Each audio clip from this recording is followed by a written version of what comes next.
Alors, je vais répondre à la deuxième partie de cette question. Pourquoi est-ce qu'il est écrit que rien de souillé n'entrera dans le royaume des cieux, ni les impudiques, les idolâtres, les enchanteurs, etc.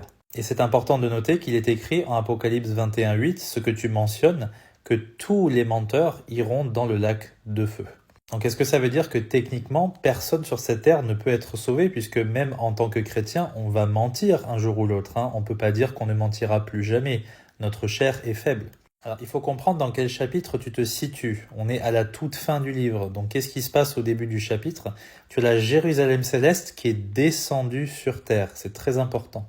Et ce passage fait suite à Apocalypse 20 où il y a déjà eu le jugement dernier. Donc, tous les incrédules ont déjà été jugés selon leurs œuvres et jetés malheureusement dans le lac de feu.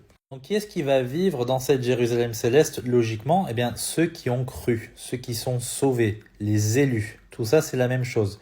Tous ceux-là vont vivre dans la Jérusalem céleste qui va descendre en fait sur terre. Le paradis sera sur la nouvelle terre. Les gens en fait, ils accentuent la sainteté de ce lieu. Il n'y aura pas de péché qui va régner là-bas du tout, puisque toute chair a déjà été jugée et détruite.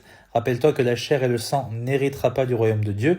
Il n'y a que l'esprit vivant des sauvés qui va pouvoir vivre dans un corps glorifié dans la Jérusalem céleste. Donc il ne faut pas prendre ce passage pour dire qu'on peut perdre le salut si on va mentir, si on va devenir impudique, etc.